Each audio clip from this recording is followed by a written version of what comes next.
Hi, Michelle Castle, Guild Mortgage and Sherman.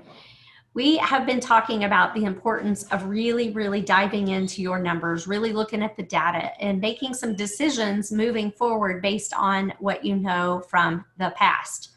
So looking at your business and really trying to design a business that really feels good to you, which really brings you joy, what really makes you love what you do.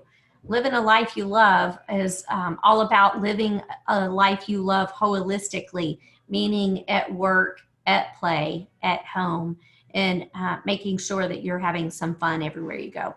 So fun has always got to be sprinkled in whenever you are learning to live that life that you love. So we were looking at business review, the dashboard that's in Salesforce, full of amazing information whenever it comes to putting together a business plan for next year. This is that time of year whenever you're spending the time reflecting on not just the numbers, but really what feels good about what you do and how do you want to make that different next year. Now, I'm going to share my screen and we're going to go over the last pieces of information here that I wanted to share. Last week, we talked about all of your business partners. We talked about the conversions of each individual business partner, figuring out who you want to do business with based on who you are most aligned with, what services and value you can add to their business, and having those conversations. This is also the time you want to look at your partners and make sure that you have your partners rated correctly, because this is also that time of year that you need to show tons of gratitude for everyone that has helped make your year a really big year. So you've got your ratings. So it's super important that you take this information and you decide how you're going to rate your partners so that you are showing gratitude to all of those that helped you put your year together.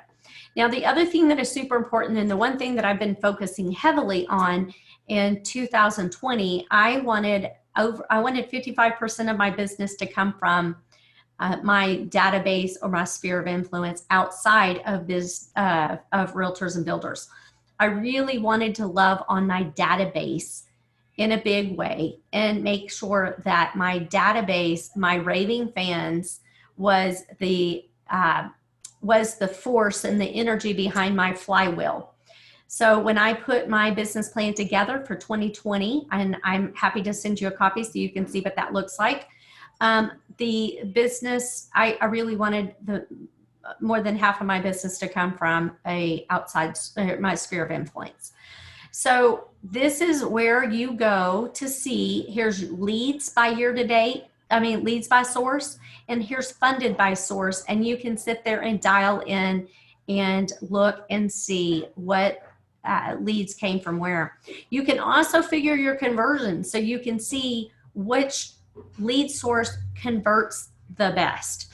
So this part is super important. And the reason that I feel this part right here, where's your business coming from and what are those relationships, is the biggest piece of the puzzle when you're figuring out how to build a business that you truly love.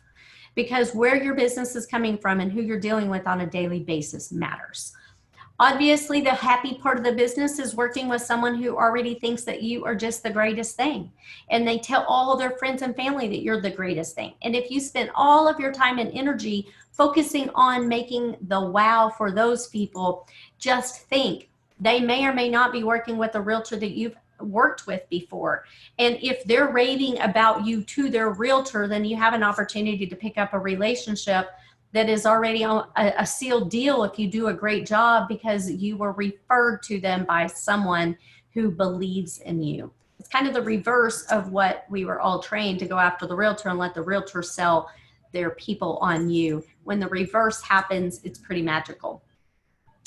It also gives you an opportunity to just really dive in and remind you, hey, listen, do my friends and family know what I do for a living? Am I reminding them that their business is important too? There's nothing worse than finding out your cousin 3 towns over bought a house and didn't even call and ask you any questions. Well, are you staying in touch with them and reminding them that you would love to help them make those big financial decisions? If you're not, then you didn't earn that business. Just because you're related or you're friends with someone does not earn you the right to do business with them. They still have to know that you care, that you want their business. and you still have to earn it. So I hope this information for the past couple of weeks have been helpful for you. Again, use that data to help you make some decisions, pull back the curtain, see what's going on, see what feels good, and really put a business plan together based on the numbers, based on what do you want your conversions to be and how you're going to put together a process and system to make that happen. Where is your business coming from? And if it's not coming from where you want it to come from, what are you going to do? Put a marketing plan together around that. And then who are you doing business with in terms of your realtor partners, and what is their capabilities, and can you help them be better in business and help them grow their business? Or do they already have this huge business and you just need to be part of their team, and what is your value add in order to do that? So really dive into those numbers, look deeply at every one of the sections of Business Review. Reach out to me if you have any questions. I can send you a link to my calendar. You can schedule some time and we'll talk. Have a great week. Bye-bye.